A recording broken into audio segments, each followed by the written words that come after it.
Welcome back to the Word on Fire Show. I'm Matthew Petrusek, Senior Director of the Word on Fire Institute and the host of the Word on Fire Show. Thank you for joining us. Habemus Papam Americanum. The common wisdom up until a few weeks ago was that the Church would never have a pope from the United States, or at least not until the U.S. ceases to be an economic and political superpower. But then, on May 8th, 2025, the College of Cardinals stunned the world by electing Cardinal Robert Francis Prevost, a native of the south side of Chicago. Before becoming Pope, Prevost, who has now taken the name Leo XIV, spent nearly 2 decades in Peru as an Augustinian missionary and gained significant experience working with the global church in the Vatican. He is, to be sure, a man of the world. A biographical fact he emphasized by speaking in Latin, Italian, and Spanish, not English, during his first introduction to the jubilant crowds in St. Peter's Square. All the same, Pope Leo XIV is and always will be a native son of the United States, a first in church history. So what kind of papacy should we expect from the American Pope?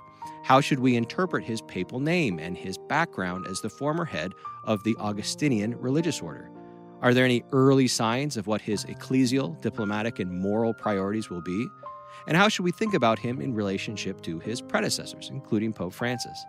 Here to talk through these and related questions and to share his own experience of what it was like to watch the whole conclave unfold in person is Bishop Robert Barron.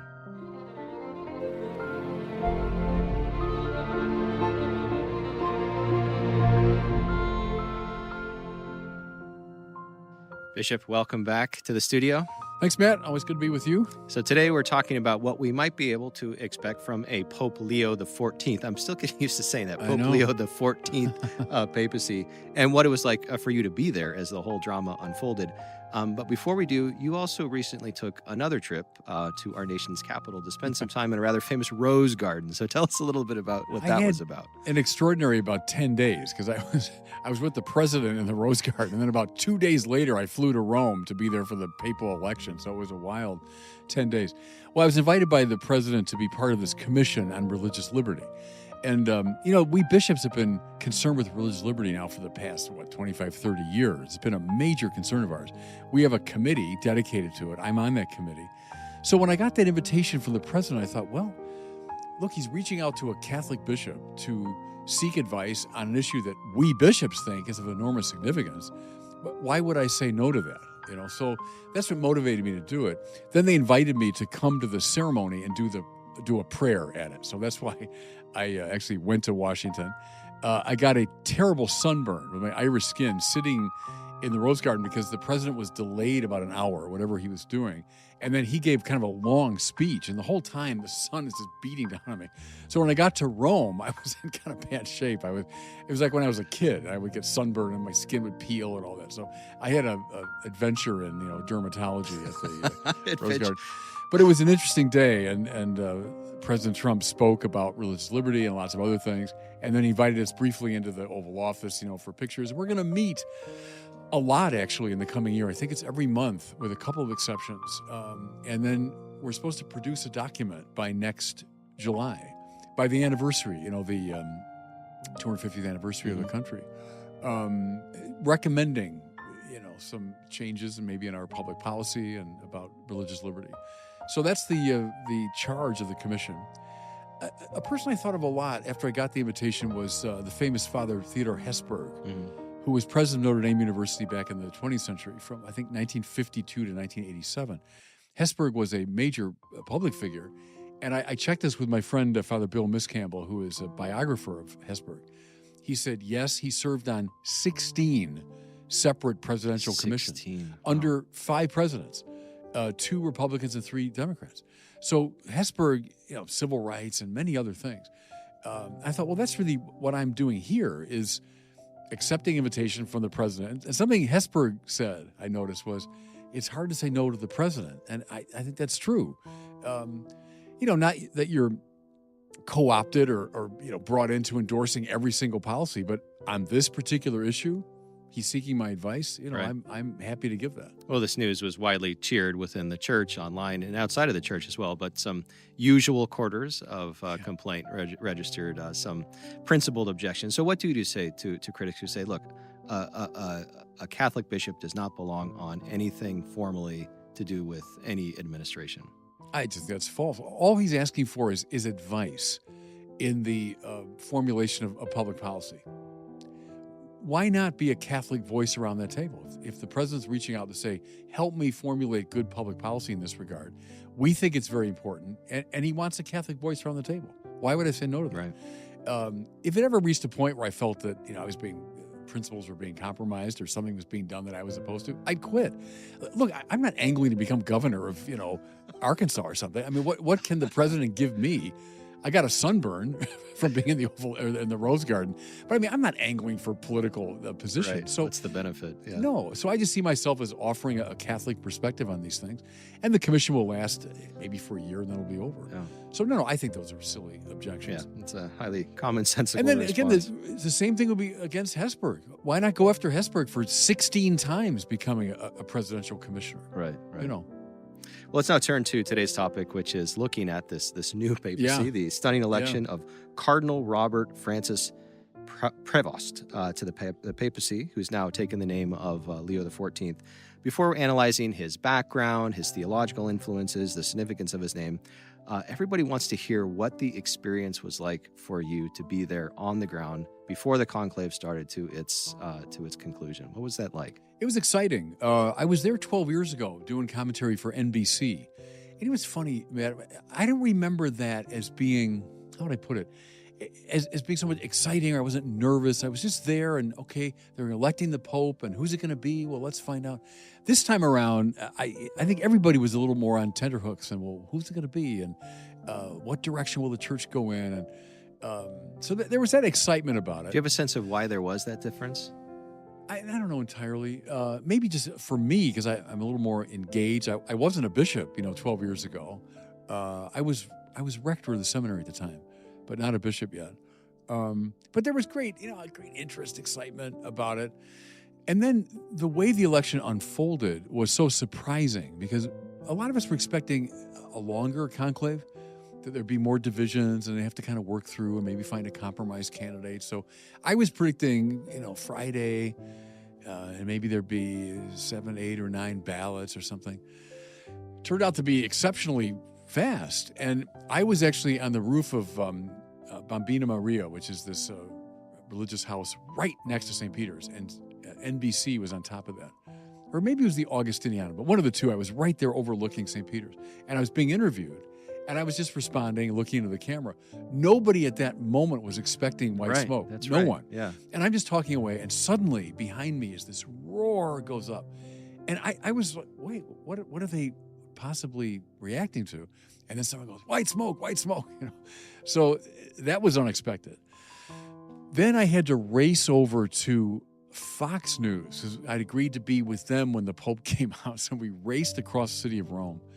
And then when the announcement was made, I was even more flabbergasted. Right. Prevost's name had been mentioned, but all of us, myself included, all the commentators were like, I suppose it's possible, but they're not going to elect an American. I used the argument that Francis George always used, which was, until America goes into political, decline, it won't happen, because we're the superpower. We run the world politically, economically. We dominate the popular culture. They're not going to give us the church too. That was always the way Cardinal George put it. And I thought that's right. I think most people thought that was right. Well, it was wrong. They did elect an American, to everyone's enormous surprise. I knew him a little bit because, see, for me, a precursor of the conclave were the two synods. Right. I was there the last 2 Octobers, 2023, 2024. In the room at the synod, there were 400 of us. There were 60 cardinals. So I often said to people during the synod, I bet the next pope is in this room. Turned out to be true. But I can tell you this, no one would have said, oh, yeah, and it's Robert Prevost. I think we all would have said, Parolin or Tagle or, turned out he was in the room. So I knew Prevost from the synod a bit. I remember the first time we met, I said to him, I'm from Chicago too, and I said, you've been given a big job, because he was head of the bishop's dicastery. He'd just been named. I had no idea he was going to get a pretty much bigger job, a few years later. And we just chatted about Chicago a bit and people we knew in common. Quiet man, not a flashy personality, smart, obviously, very experienced in different ways. But he's not someone that you would stand out in the room like, oh, that guy, boy, he's got the big personality. Just the opposite. So, all that contributed to my experience of being over there. I was flabbergasted, I must say, when the name was announced. And that added to the excitement of it. Oh, well, you and everyone else. We'll talk more about the American part of his identity. But to back up sort of before the conclave, there was a lot of chatter that the fact that Pope Francis had selected so many cardinals from outside the traditional power centers, outside of the Vatican, that was going to have a significant influence on the new pope. Do you think that prediction played out in any way? In a way, I think it did.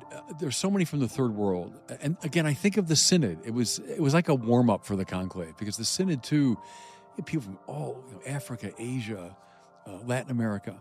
And one thing that a lot of, look at Africans, Asians, Middle Easterners, and many Europeans, too, would have in common is the English language. Right. And so someone that speaks English, at the Synod, I think we had 12 or 13 tables of English speakers, maybe 7 tables of Italian speakers, maybe 4 of French, maybe, English was the dominant language. Right. And English unites the world. That was a beautiful thing. I was, of course, at these English tables, but it meant you had prelates from Africa, Asia, Middle East, Europe, North America, all over the world. I think that was important, that there was an English speaker who was one of the candidates, united a lot of these disparate figures. And, let's face it, too, a lot of people that didn't know Rome very well, they weren't part of the kind of inside baseball crowd. They weren't curial people. And then the fact that Prevost was the head of the dicastery for bishops meant a lot of bishops knew him. Right. Because the ad limina visits, when bishops go to Rome, you meet with the Pope eventually, but you meet with all the curial department heads, and one of the main ones would be bishops. And because we always have concerns or issues or questions, and so he would have met a lot of bishops from around the world, including cardinals. All that contributed to it, I think. He was, I think, something of a compromise candidate, which is often the case in conclaves. If, let's say, a Parolin that everyone mentioned, I think he did get a lot of votes. Erdo, on the conservative side, I think did get a lot of votes. But it became clear pretty quickly, I think, that neither one was going to carry the day. I've heard there's rumors of other names like Tagle and others that might have gotten some attention. Even Cardinal Sarah, I heard that. And this will come out. It always happens. They take vows secrecy, but it all comes out eventually. That Sarah got some votes, but they knew it would never carry the day. And then they begin casting about for a compromise. And I think Prevost, for a lot of reasons, emerged as a compromise. Bishop, help us understand when we use the word, liberal and conservative within the ecclesial circles. I think the outside world's temptation is to immediately impose political categories on there. So what do those terms mean more specific when you call, for example, Erdo a more conservative candidate versus Parolin? Well, let's say when I'm using liberal here, maybe someone closely associated with the Pope Francis program. Synodality, the outreach to the margins, great stress on social justice, right? Conservative, someone more in the John Paul II model. Erdo would be seen as a John Paul II type figure, perhaps more concerned with doctrinal clarity, with the new evangelization, etc. So I'm speaking very broadly there, but there are some of those ideological points of demarcation. Another very important dimension of the conclave, again, before we move into looking at Pope Leo in more detail, is just the media presence that was there. And you were intimately involved with all of these different major media networks. And what I found fascinating is they sent their A-list talent to go cover the conclave. And so I wanted to get your sense of why do you think there's such external interest in what's going on at the conclave, and to the degree they're sending their top talent, especially when a lot of the same media doesn't share the same values that the church has. They know the importance of the papacy. Period. whether you like the Pope or not, whether you like the Catholic Church or not, they know the power of the papacy. He's the most important religious figure in the world. And that's not Catholic jingoism or putting anybody down. It's just the fact. Mm-hmm. The most recognizable, the most influential religious leader in the world is the Pope. And so naturally, people are interested. Does he have a huge political and cultural impact? Yes, obviously. So the news people are interested in that. Also, I would say the inherent drama of it. I mean, no one does drama better than the Catholic Church. Yeah, and that's true. we invented it in a way. You know, that what we call theater and all that often it really came out of the Catholic liturgy. Yeah. And so just the fact of, the smoke and the Sistine Chapel and then the dramatic appearance of the Pope on the loggia. I mean, all that stuff is so beautifully crafted, and it's just designed for television and designed for drama and what's happening. And no one does that better. And so, the news people, they all love that. I found they were all interested. I appeared on a whole slew of networks this time. 12 years ago, I was with NBC exclusively. This time we did kind of a freelance thing, which I like better. I was on CBS, NBC, ABC, CNN, Fox, EWTN, all these different outlooks. And they were all good. They were all interested. They would usually, by the end of the brief interview, try to get you into a political position, And I would just tend to deflect those questions. Yeah, you did so very deftly. But that's what I would do. They always tried to do that. Yeah. Yeah, I would talk about Catholic social teaching. I think this Pope is coming out of a Catholic social teaching tradition, which is neither left nor right, and But I found they were very interested, and they were pleasant and friendly. As part of my duty as host to represent our loyal viewers, burning questions, I have to ask you, Bishop, about the Panama Jack hat. Oh. Exactly which you got a lot of compliments on, by the way. Yeah, no, I was happy about that. It was the sunburn. It's from Donald Trump. It was the fact that I was in the Rose Garden and I got this terrible sunburn. Yeah. So my skin was kind of peeling. It was like being a kid again. I played too much baseball outside as a kid. And so I'd come to these interviews and, my skin, I kind of give me extra makeup and all this. So then someone said, look, get a hat. Yeah. So protect yourself. And so we saw one of the priests there had that hat. I said, where'd you get that hat? And he told me the store. And so we just made a beeline. It was 10 minutes away. And within 5 minutes, they had the right size. And I said, all right, I'll take it. And so I wore it. It wasn't just for show. It's wherever you were, if the sun was out, I had that hat on to protect myself. Well, you've rebranded it now as the Bishop Barron hat. Good. So Panama Jack. It's it's Bishop It's Barron a good hat. Yeah, it's a good hat. All right. Well, let's now look, of course, at the fact that we do have the first American Pope, the first United States citizen Pope. Now, he made it very clear when he first came out on the loggia, and he spoke in Latin, he spoke in Spanish, and he spoke in Italian. So he didn't speak in English. He is a man of the world, 2 decades in Peru, a Peruvian citizen, but also a guy from the south side of Chicago. So, Bishop, you spent a lot of time in the Vatican. What's your sense of how the Vatican sees the American church, and are they going to impose that perception on the new Pope? The line that was going around all the time was that people evidently were saying he's the least American of the Americans. I frankly find that insulting. It is insulting. But that's the line that I find it credible that some of the Italians would have said that, that if like a Cardinal Dolan was sort of sum up the stereotype of the kind of boisterous American, Prevost was the opposite extreme, kind of quiet and more international in style and all that. All right. I think at the end of the day, honestly, they voted for the man. I don't know if they were that preoccupied with his provenance and his citizenship. I think they recognized qualities in him that were papal. So I don't know if there's any great statement being made. People ask about, was it a rebuke to Trump and all that? I just don't think they were thinking along those lines. They saw him as a guy, for a variety of reasons, uniquely positioned for this job.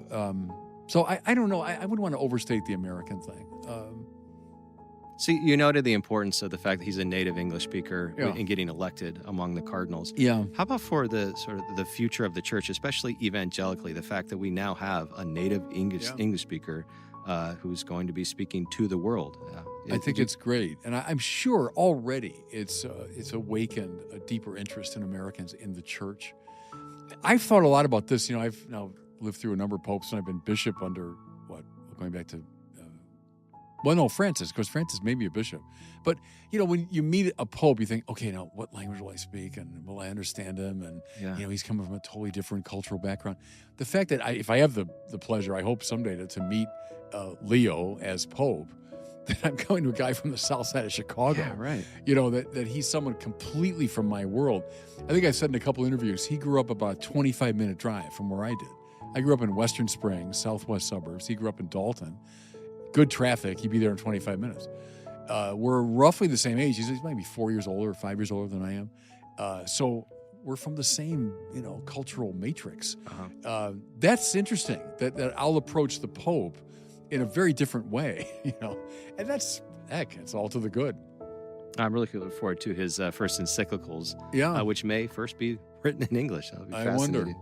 So another very notable feature of the new pope is that he's from a religious order, the Augustinians, and another first, the first Augustinian to be elected to the papacy. So let's explore that a little bit, that dimension, deep dimension of his identity. Say a little bit, Bishop, about the special charism that the Augustinians have and how that we see that unfold in his papacy. Yeah.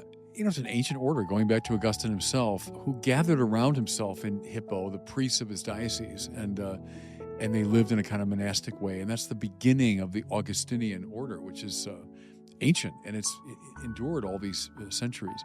It bears the marks of Augustine, of deep intelligence. He was a man of the heart as well, so it's that combination. They're involved in education. They're involved in missionary work, as this man was most of his career. But I think it's the Augustinian stamp, as Francis had the Ignatian stamp. And when people ask me about Francis, I did a lot on his legacy. You can't overlook his Jesuit identity. That was the key to so much of Francis, was he was a Jesuit. And the whole discernment thing, that synodality came up out of Jesuit discernment. So we'll see now with this Pope. He described himself, remember on the Loggia, as a filio di Agostino. Right. He's a son of Augustine. That's right. Okay, that's very telling. Augustine's one of my great heroes. one of the 2 or 3 most important figures in the history of the church, period. So I'd look to all that. I quote him all the time with, Lord, you made us for yourself, therefore our heart is restless till it rests in thee. That's the greatest statement of Christian anthropology. It's the foundational statement of our anthropology. And that's very much in tune with evangelization, to know that truth. The confessions, Pope Benedict said, if he was on a desert island and had 2 books, one would be the Bible, the other would be the Confessions of Augustine. So, that's a huge influence on this man. One of the major theological themes in St. Augustine is this hyper awareness of the depth and depravity of sin, of original sin and ongoing sin, and then the correlation of the absolute beauty and necessity of grace, so those 2 things together. Right. Do you see that as sort of influencing how he's going to see his relationship, not only with the church, but with the world? Are we going to get a more sober analysis of the possibility of temporal peace, things like that? Yeah, we'll see. Right, and like the City of God. Right. One of his, 3 greatest works, and setting up a contrast between Rome, essentially, as this kind of paradigm of the city of man, and then the church, the city of God. And a very clear-eyed sense of the fallenness of the world, and the way we organize ourselves politically as being deeply compromised. Augustine saw all of that, and saw the church as this little, like Noah's Ark, kind of bobbing its way through the centuries, but the bearer of the true order of things. Summed up, Augustine says, in right praise. That's for the liturgy. Right. And I've used, ever since I read that, I've used it as a basic idea in my own thinking, is, right praise, wrong praise. And we organize ourselves incorrectly in the measure that we praise something other than God. That's always the question. So like a secular society, it's never really non-religious. Everyone's religious. You worship something. So secularity worships, pick your poison, money or sex or pleasure or power or freedom, right? Well, then you're going to organize yourselves in a dysfunctional way if you do that. But if you worship the true God, now the right kind of society will emerge. I think, sure, that's bound to influence this man's thinking. It's his whole formation. What do you take of the motto he chose, which in Latin is in illo uno unum, which means in the one Christ we are one? That's Augustine too, Right. And in his coat of arms, he's got the Augustinian, the pierced heart, right, which is a symbol of Augustine.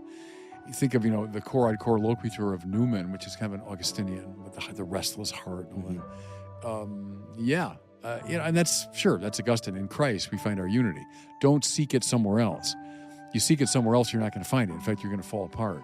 So, in the one Christ, we're head and members. And so the totus Christus, Augustine says, the entire Christ, that's the church, head and members together. Where's that expressed? In the liturgy. See, and I'm influenced there by Pope Benedict, who was deeply Augustinian. Where again, the liturgy is not some little, side offering for hobbyists of Christianity. It's what it is all about. The liturgy is where we act out who we are, right? So we'll see with this man too if the liturgical interest plays itself out. So that was Augustine's commentary on Psalm 127, and I looked it up just very briefly. I thought it was interesting. It says, "Unless the Lord build the house, they labor in vain who build it. Unless the Lord guard the city, in vain does the guard keep watch." Seems to be a shift from a focus on what can we do as individuals, what can we do in the world, to what is the Lord doing. He's the doctor of grace, right? So grace comes first, right, and all that. Do you see, so one of the comments you made on a regular basis before his election was that you were hoping to see a papacy that really stressed sort of the supernatural dimensions of the faith, specifically the proclamation of the gospel of Christ crucified and Christ resurrected. Are you seeing indications that that's where this papacy is already moving? It's the first thing he said, isn't it, about declaring the risen Christ in the gospel? Yeah, see, what was annoying me, and I said this, I think on X, and I said it on TV as well, is this relentless politicization. So, what's your political position on immigration? Well, all right, there are ethical and indeed political implications that follow from the gospel. True. But the gospel is not your position on immigration. The gospel is Jesus Christ risen from the dead. That's the good news. Are you able in a compelling way to announce that? Do you believe it? And do you want the world to know about it? Now, from that, follows conversion. From conversion follows moral renovation. From moral renovation follows certain political convictions. Okay. But when we rush to, what's your political view on X, Y, or Z? We're missing the forest for trees, or we're missing the essential thing. The Pope's job is to declare the resurrection. So that's what the Pope should do, So let's look at least briefly at the name that Cardinal Prevost chose, Leo XIV. Of course, this is in the line coming after Leo XIII. Yeah. So what significance do you see in that choice? I see a lot in it, and I was very pleased when I heard his name, because I said this on the air too a couple times, is think of the recent papal names. Almost every one of them would have been really loaded. If you said, I'm John Paul III, okay, and now I kind of know where you are. I'm John the 24th. All right, now we know this guy's about. Yeah. I'm Pius the 13th, okay. Almost any, or I'm Francis II, right? Any of those would have right away pigeonholed someone. The fact that he went back well over 100 years to this indeed pivotal player, Pope from 1878, I think, till 1903. So it avoided this difficulty of getting pigeonholed right away. And he chose someone who indeed is reverenced by more liberal Catholics and more conservative Catholics. Leo XIII, the father of the modern Catholic social teaching tradition, Rerum Novarum. So you might say the liberal Catholics really like that, social justice. At the same time, Leo gives us the St. Michael prayer. Leo, who saw very clearly that the 20th century would be a century that belongs to the devil and would be marked by the worst kind of moral outrage. And if someone's saying that in whenever he said that, they were late in his life, let's say 1900.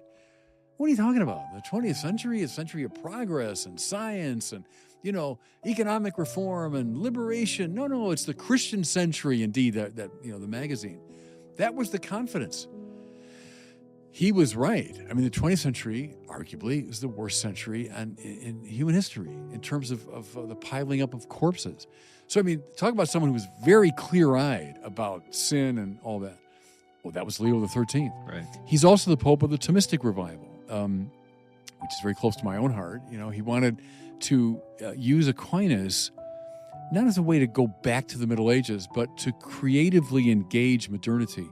The Church had said no largely to the political revolution of the 18th century and the philosophical innovations of the 19th century, especially Marxism. Leo is I would say, balanced and nuanced yes and no. And he's using Aquinas to make that response. My point here is that he's kind of, in a good way, all over the place. You can find things that liberals really like, conservatives really like, moderates really like in Leo XIII. So choosing that name, I think, was a real bridge-building move on his part.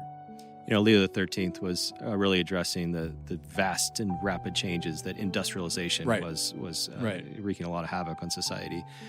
Leo XIV is really looking at AI and technology. How do you see the sort of the resources that Leo XIII provided being helpful for addressing this different kind of change in society? Yeah, he himself said that, didn't he, when he was asked about his name? I thought it was interesting because, there's this sort of change in technology and in political arrangement in the late 19th century, and then something analogous going on today. Heck, I'd still recommend Thomas Aquinas. It's not a bad way. You want to use Thomas to engage this new situation. But no, he's very alert to these things, which I think is quite interesting. There's nothing naive about him as he's looking at the situation today. And in choosing Leo,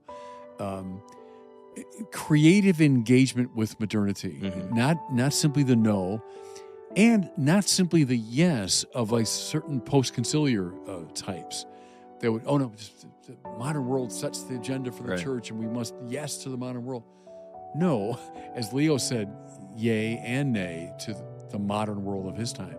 So we must do that as well. So wise. Yeah. In several interviews that you've already given, you've been identifying Leo XIV as a bridge figure. Yeah. Say a little bit more about how you interpret him in that way. Well, I think he's alert to the fact that we have these divisions in the church. I think every smart person is. Some of the gestures he's made, many have pointed out, the wearing the mozzetta and the stole, the formal stole when he came out, I think was a gesture to more traditional Catholics to say, I'm in the traditional garb of the Pope. Pope Francis famously eschewed all of that, right?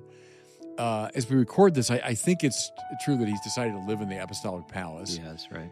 So that sort of move. And then things he said, too, that or even the singing of the Regina Caeli in Latin. Right, again, you might say these are little symbolic things, but we're trying to get a sense of where he's coming from. And then he's been very clear, too, about his commitment to social justice and the choice of the Leonine name and all of that. Mm-hmm. Yeah, I think he's reaching out to, if you want, those two sides of the church in a good way. Have you seen any indications yet that would help us predict how the synodal program that Francis laid out will continue or maybe not continue? Well, he seems to be partial to it. He was part of it, and he said positive things about it. I've talked a lot about synodality. It depends on how you construe it. There were many dimensions of it that I thought were very positive. In fact, I'm having a synod in my own diocese this year in imitation of the Great Synod. And I think he affirms all of that. A church that, listens and includes more people in its decision-making process. The shadow side of it, as far as I'm concerned, is this kind of open-endedness. And what about our doctrines being, reconsidered, things that have been sort of settled? Are they being unsettled? Mm-hmm. Or this sort of permanent debating society equality, like we're just going to keep talking to each other about these things endlessly, that we forget about the evangelical mission. That, to me, is the shadow side of synodality. My hope would be he retains what's good in it and cautions what's bad in it as it goes forward. But we'll have to see. And finally, Bishop, before we turn to our listener question, what would you say are the 2 or 3 most pressing issues, both within the church and in relationship to the world, that Pope Leo is going to be confronting? Well, first of all, I'd say that the new evangelization. I'm looking at the West. I think disaffiliation, especially of the young, being attentive to these positive signs right now of younger people who are turning toward religion. I think that's still, from Vatican II through the post-conciliar popes right up to him, is still the mission, the new evangelization, expressing the faith in a compelling way. Inside the church, the financial stuff. I heard that a lot when I was in Rome, and that's not my area. It's not my bailiwick, finances, But a lot of people said the cardinals are well aware that the church is in some trouble financially. And maybe we underestimate the role that his being an American played in, someone that can handle finances or reconnect the church to some of its American supporters, some of whom fell away during the Francis years. Maybe. I think he does have to confront that issue. And I do think clarifying the synodal reality, as we just said, would be a desideratum. To take what's valuable in it, but also to caution, what was problematic in it, to kind of ride herd on synodality, I think would be a top priority of this Pope. Let's now turn to our listener question. Today we have Paul, all the way from Indonesia, again showing the reach of the ministry, asking about contemporary misunderstandings of Catholic theology. Hi, Bishop Barron. This is Paul from Indonesia. My question is, what do you believe is the most misunderstood aspect of Catholic theology today? Thank you, Bishop Barron. It's an interesting question. The most misunderstood aspect of Catholic theology. Well, you know what? I guess I would stay with this, that people think we're obsessed with sex and that we're just puritanical. We don't like sex. It's all about limiting our sexual experience. That's what... And I said before in regard to politics, yes, we get to those issues because they're implications from the gospel. But Catholic theology is about the incarnation. It's about the glory of God being a human being fully alive. It's about God's non-competitive transcendence. It's about grace. It's about liberation from the slavery of sin. That's what it's about. We start with all that. We lead with that. It's about the liturgy as the display of the Christian life. Then we get to issues political, moral, and ultimately sexual. The trouble, I think it's misunderstood as, well, Catholic theology is all about, saying no to people's sexual desires. No, it's not that. And when the church says no, it's always a no to a no. Because in Christ is always yes. He's only yes, Paul says. So when the church says no, don't do that, it's because that in question is something negative. That is something destructive. So the church says no to the no, which means it's saying yes, right? So I think that's the most misunderstood dimension of the church. It's the heart of affirmative orthodoxy, right? Affirmative orthodoxy, right. Well, thank you so much, Paul, for your question. If you would like to ask Bishop Barron a question in a future Word on Fire show, please visit askbishopbarron.com. That's askbishopbarron.com. And as always, we love to hear from you. Well, Bishop, this is going to be a highly watched show, I know. Thanks for the conversation. Looking forward to the next one. Always a pleasure. Thanks. That does it for us today. Thanks for joining us on the Word on Fire show. If you're interested in learning more about how Word on Fire can help you grow closer to Christ, become a better evangelist with and for others, and work for the common good, consider joining the Word on Fire Institute. Check us out at institute.wordonfire.org. That's institute.wordonfire.org. And we'll see you next time.